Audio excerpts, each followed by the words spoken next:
Assalamualaikum warahmatullahi wabarakatuh. Perkenalkan, nama saya Ulil Hajaro M 20511201. Baiklah, saya di sini akan menjelaskan tentang manajemen proyek. Pendahuluan. Pentingnya manajemen proyek dalam konstruksi. Manajemen sangat penting dalam proyek konstruksi karena melibatkan banyak pihak, waktu, biaya, dan sumber daya. Terus saya akan menjelaskan konsep dasar manajemen.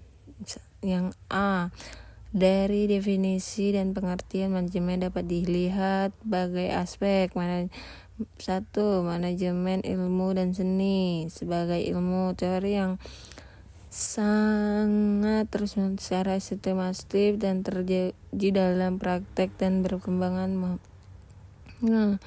Sebagai seni, bakat, bawah, dan industri dari seseorang manajer. Ilmu manajemen, pengetahuan manajemen. Seni, manajemen sebagai proses, manajemen suatu fungsi, manajemen suatu sistem, manajemen prosesi. Terus manajemen kelompok, orang yang melakukan fungsi-fungsi manajemen untuk mencapai tujuannya. Terus B, fungsi-fungsi manajemen, perencanaan, planning, menentukan tunjukan proyek, jadwal kerja yang anggaran, serta strategi pelaksanaan untuk mencapai hasil diinginkan. Terus pengorganisasi, organizing. Terus pengarahan, terus pengawasan. Terus saya akan menjelaskan tentang C. Unsur-unsur manajemen. Unsur-unsur sumber daya manajemen dinyatakan dalam 5M, yaitu manusia, material, bahan-bahan atau material. Terus mesin, dan peralatan. Money, uang, metode, cara, teknologi. Terus saya akan menjelaskan yang D, tingkat manajer. Top manajer menentukan arah dan kebijakan proyek, contohnya direktur proyek. Middle manager menyusun rencana operasional dan kondisi tim. Low manager mengawasi pelaksanaan langsung di lapangan. Yang E, kemampuan penting yang harus dimiliki oleh seorang manajer proyek. Kemampuan kepemimpinan, mampu memimpin dan mengambil keputusan. Komunikasi, menyampaikan informasi dengan jelas ke semua pihak. Manajer waktu dan proyek, mengatur jadwal agar selesai tepat waktu. Pemecahan masalah, cepat dan tepat dalam mengambilkan kendali di lapangan. Negosiasi, mampu berorganisasi dengan vendor, klien, dan tim. Pengetahuan teknis, memahami aspek teknik sipil dan konstruksi. Terus saya akan menjelaskan juga pengelolaan proyek konstruksi. A, pengertian proyek konstruksi. Proyek konstruksi adalah kegiatan sementara untuk membangun, merenovasi, atau memperbaiki bangunan atau infrastruktur dengan tujuan tentu dalam waktu, biaya, dan kualitas yang telah ditetapkan. Jenis-jenis proyek konstruksi: proyek bangunan gedung seperti rumah, sekolah, perkantoran, hotel. Proyek konstruksi sipil, jalan, jembatan, bendungan, irigasi. Proyek industri, proyek proyek khusus, bandara, pelabuhan, terowongan, pembangkit listrik.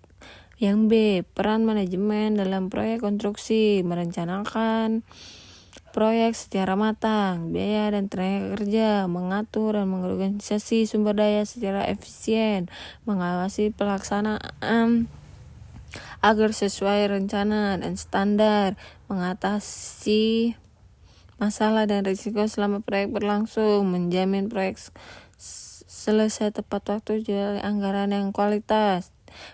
Yang C, penerapan fungsi manajemen dalam siklus proyek: perencanaan, planning, penegosiasian, organizing, pengarahan, pengawasan. Yang D, pengaturan manajemen K3. Mana?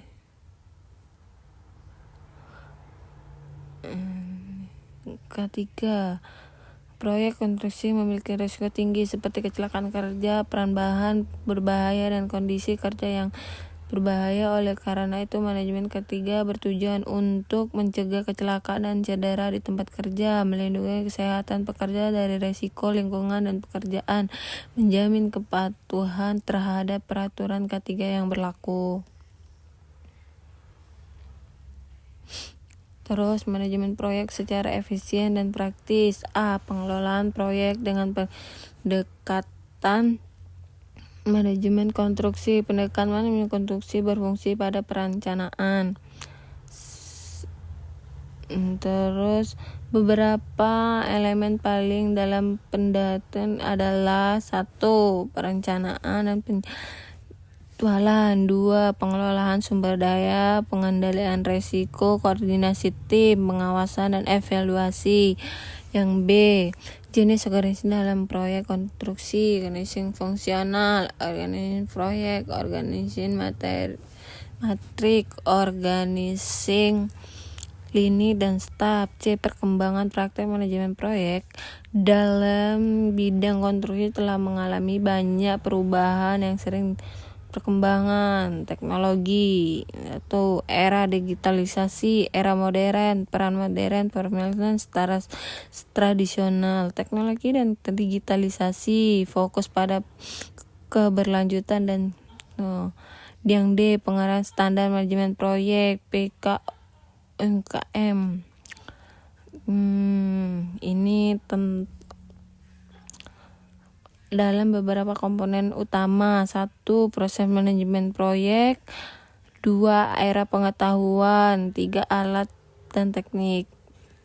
Antara manajemen pengadaan. Manajemen pengadaan adalah proses rencana pelaksanaan menyediakan barang dan jasa yang diperlukan dalam proyek agar dapat memenuhi kebutuhan dan tujuan proyek tersebut. Manajemen pengadaan melibatkan beberapa tahapan penting, yaitu perencanaan pengadaan, pemilihan penyediaan vendor, negosiasi dan penyusunan kontrak, pelaksanaan dan pengawasan, penutupan pengadaan. Jenis pengadaan: jasa konstruksi, pengadaan langsung, terus tender terbuka, tender terbatas, terus pengadaan dengan penujuan langsung,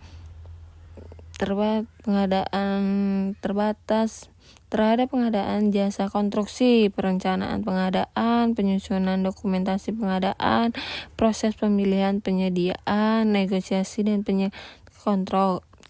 kontraktor, pelaksanaan pengadaan, penutupan pengadaan. Peraturan Presiden Nomor 16 Tahun 2018 tentang pengadaan barang jasa pemerintah Nomor 16 adalah regulasi yang mengatur tentang pengadaan barang atau jasa, masuk jasa konstruksi. Beberapa hal yang diaturkan dalam konstruksi antara lain: 1. Proses pengadaan. 2. Kualifikasi penyediaan jasa. 3. Penyelesaian sengketa. 4. Perencanaan dan pengawasan. Baiklah, inilah yang maaf kalau jika banyak salah-salahnya saya menjawab materi tersebut. Dari saya yang dapat saya sampaikan ini saja, saya akhiri. Assalamualaikum warahmatullahi wabarakatuh. Terima kasih.